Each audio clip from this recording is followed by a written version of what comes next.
নমস্কার বন্ধুরা, মিতালির রান্নাঘরের আজকে একটা আলু ডিম পেঁয়াজ দিয়ে মাখানো অন্য রকমের রেসিপি নিয়ে হাজির হয়েছি।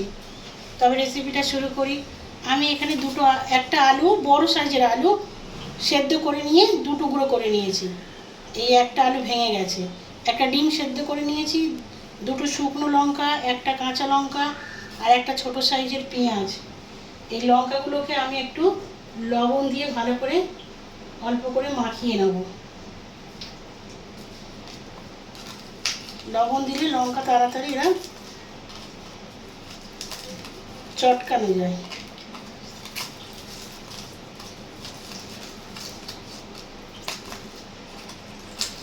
এইভাবে মাখিয়ে নেব। এটা গরম ভাতে খেতে যা লাগে না, একবার বানিয়ে খাবেন বন্ধুরা। এবার আমি এগুলো পেঁয়াজের সাথে মাখিয়ে নেব। তারপর আমি ডিমটাকে হাতের সাহায্যে ভালো করে এইভাবে মাখিয়ে নেবো। আপনারা চামচ দিয়েও করতে পারেন।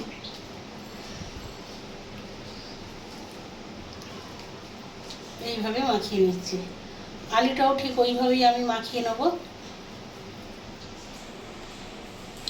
বন্ধুরা, এখানে এবার আমি সরষের তেল দিয়ে দিলাম। আমি সব কটা ভালো করে মেখে নিয়েছি।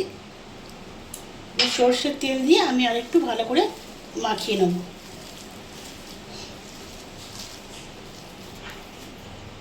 বন্ধুরা, আমার হাত দিয়ে আলু ডিম মাখা রেডি হয়ে গেছে।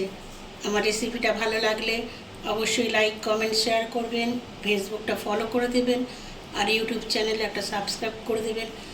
আর এইটা বানিয়ে একবার খেয়ে আমায় কমেন্টে জানাবেন।